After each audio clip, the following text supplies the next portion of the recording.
Hello and welcome, নমস্কার সকলকে। আজ 11ই ডিসেম্বর। অনেক দিন পরে আমি ব্লগ নিয়ে এলাম। জেনারেলি ব্লগ নিয়ে এখন আসি না, সময়ও হয় না সেরকম। আর প্রচণ্ড ঠান্ডা পড়েছে দেরাদুনে।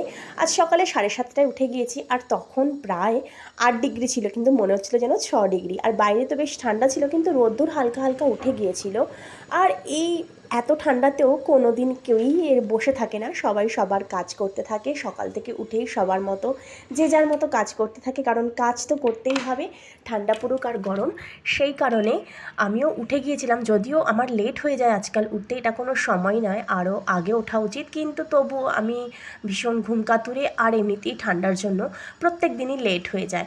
তো তাড়াতাড়ি করে সকালে উঠে ব্রাশ টাশ করে রেডি হয়ে সোয়েটার ফোয়েটার পরে রেডি হয়ে চলে গিয়েছি কিচেনে, কারণ ছেলের জন্য টিফিন বানাতে হয় আর হাজব্যান্ডেরও লাঞ্চ বক্সে লাঞ্চ দিতে হয়। তাই জন্যে সকাল সকাল উঠেই আগে চলে গিয়েছি কিচেনে। আর প্রচণ্ড ঠান্ডা, হাত পা সিটকে গেছে একদম। তা ওর জন্য আজকে একটু রুটি আর আলু তরকারি করে দিয়েছিলাম ছেলের জন্য। আর সকালে উঠেই প্রথম কাজ হচ্ছে গরম জল বসানো, কারণ দুজনের বটলেই গরম জল না ভরে দিলে এই জল একদম খাওয়া যায় না, এতটাই ঠান্ডা। তো রুটি তো হয়ে গিয়েছিল, আর একটু আলু কেটে রেখেছিলাম, সেটা দিয়ে তরকারি করেছি। জেনারেলি ছেলে সেরকম কিছু খায় না, খেতেও চায় না, অর্ধেক খায় অর্ধেক নিয়ে আসে, কিন্তু এক একদিন আবার খেয়ে নেয়, রুটি খেয়ে নেয়, পরোটা খেয়ে নেয়। গরম বাটি বলে আর তখন মনে হয় না, তখন ওটাই হাত দিয়ে ধরতে এত আরাম লাগে ঠান্ডা জলে হাত দিয়ে। তাই ওই গরম বাটিটাই আমি ধরে জলগুলো ঢালছিলাম। আর শীতকালে যা প্রবলেম হয় এগুলো তো হবেই, এটা প্রত্যেককেই করতে হয়। তাছাড়া যারা স্কুলে যায়, অফিস যায়, কলেজ যায়, তাদের আরও বেশি কষ্ট, কারণ বাইরে বেরোতে হয়। তো আমি এদিকে তো হাজব্যান্ডের জন্য একটু ব্রেকফাস্টের জন্য একটু ডালিয়া সবজি দিয়ে সিদ্ধ করেই রেখেছিলাম, সেটা আগে থেকেই করে রেখেছিলাম। আর এদিকে আলুর তরকারিটা বসাবো বলে তখন রেডি করছি, আর বাকি আটাগুলো মাখা ছিল ওর অফিসের লাঞ্চে দেবো বলে, তাই জন্য সেগুলো পরে করব, কারণ তাড়াতাড়ি করলে না রুটিগুলো একদম শক্ত হয়ে যায়। তো একটু ফলও কেটে দিয়েছিলাম ছেলেকে, আর হাজব্যান্ডেরও ফলের টিফিন বক্সে ফল কেটে রেখে দিয়েছিলাম। আর আজকে লাঞ্চ বক্সের জন্য একটু বেগুন মশলা করব বলে রেখে দিয়েছিলাম, তবে জানি না কেমন হবে, তাই একটু তেলটা বেশি করে দিতে হয়েছে। আর বেগুন আর আলুতে একটু নুন আর হলুদটা আগে ভালো করে মাখিয়ে তেলের মধ্যে দিয়ে খানিকটা ভাজা ভাজা করে নিতে হবে প্রথমে। তারপরে কিছুটা ভাজা হয়ে যাবার পরে তারপর মাঝখানে ফাঁক করে আমি পেঁয়াজ, আদা, রসুন দিয়ে এবং বিভিন্ন ধরনের মশলাগুলো দিয়ে বেগুন মশলাটা করেছিলাম। এদিকে তো ছেলের সব কিছু রেডি করে রেখেছি ব্যাগে, আর এদিকে দুধটাও বসিয়ে দিয়েছি। ও একটু দুধ খেয়ে যায়, কারণ কখনো কখনো দুধ বিস্কুট খেতেও চায় না, এত সকালে উঠে ওরা কিছু খেতে ইচ্ছে করে না। এদিকে মোটামুটি হয়ে গিয়েছিল তরকারিটা, সেটাকে অর্ধেক বসিয়ে অর্ধেক করে রেখে দিয়ে আবার ওকে নিয়ে চলে গেছি স্কুলে দিয়ে আসতে। স্কুলে দিয়ে আসার আগে ওর বাবা তো ওকে উঠিয়েই দেয় সকালবেলা, আর ওকে ব্রাশ টাশ করিয়ে রেডি করিয়ে রাখে। আর সেই ফাঁকে আমি গরম জলে লেবুগুলো রেডি করে রেখেছিলাম, কারণ সেটা আগে থেকে না করলে ঠান্ডা হয়ে যায় জলটা। তো ওরা তো রেডি হচ্ছিল, সেই সময় আমি আমার কিছু কাজ বাকি রেখে আর আমি নিজের মতো রেডি হয়ে কিচেনটা কোনো রকমে পরিষ্কার করে রেখে সব বন্ধ করে দিয়ে চলে গিয়েছি ছেলেকে নিয়ে স্কুলে। প্রচণ্ড বাইরে ঠান্ডা থাকে, তো একটু প্রথমে একটু ঘ্যান ঘ্যান করে, কিন্তু পরে ঠিকই উঠে চলে যায়। আর স্কুলে প্রত্যেকেই চলে গিয়েছিল, তখন প্রায় সবাই প্রেয়ার লাইনে দাঁড়িয়ে পড়েছিল, একটু দেরি হয়ে গিয়েছিল। আর সকালে আস্তে আস্তে রোদ্দুরটা এত ভালো লাগছিল, আর এসে আমি রুটি করছিলাম। আর আজকাল রুটি করলে আমি হাত দিয়েই করি, হাত দিয়েই তুলি, এতই ঠান্ডা লাগে যে যেন রুটির ওপরে হাতটা দিয়ে রাখতে খুব ভালো লাগে।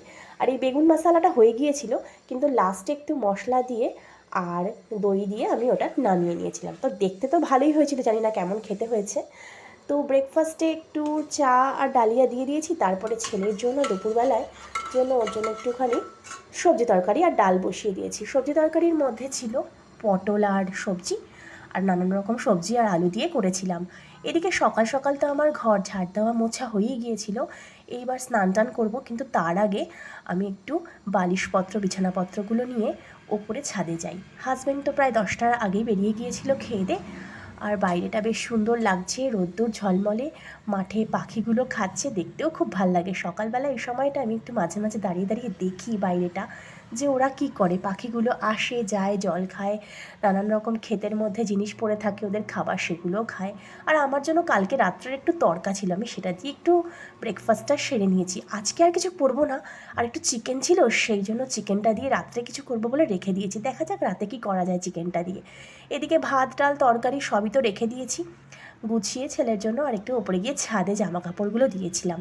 আজকে সেরকম জামা কাপড় সেরকম কিছু ছিল না, তাই জন্য একটু ফ্রি টাইম ছিল। আর ওই ফ্রি টাইমে আমি একটু দাঁড়িয়ে দাঁড়িয়ে রোদ পোহাচ্ছিলাম, আর ভালোও লাগছিল চাটা খেতে। আর এই সময়টায় যেহেতু আমার তাড়াতাড়ি কাজও হয়ে যায়, সেরকম তো আর কাজকর্ম নেই একজনের জন্য, আর সেরকম কিছু করতেও হয় না, তাই ওই সময়টা দাঁড়িয়ে অনেকটা ফ্রি টাইম কাটানো যায়। আর তাছাড়া আমার ক্রাফট পেন্টিং তো আছেই, তাই 11টার মধ্যে স্নান টান করে পুজো দিয়ে আমি চলে গিয়েছি ছেলেকে আনতে। আর ছেলেকে আনতে যাওয়ার আগে আমার অনেকটাই টাইম থাকে, আমি সেই সময়টা একটু ঘুরে বেরিয়ে এদিক ওদিক করে টাইম কাটিয়ে অনেকটা টাইম স্পেন্ড করতে পারি, একটু নিজের রিল্যাক্স টাইমটা কাটাতে পারি। আর 12টার সময় ওর ছুটি হয়, তার আগে আগেই আমি বেরিয়ে গিয়েছিলাম ওকে আনতে। আর আসার পরে আমাদের তো অনেক রকমের কাজ থাকে, দুজনে মিলে এদিক ওদিক করি, নানান রকম গল্প, কী হয়েছে স্কুলে, নানান রকম খেলা, সেগুলো নিয়ে আমায় সব বলতে থাকে।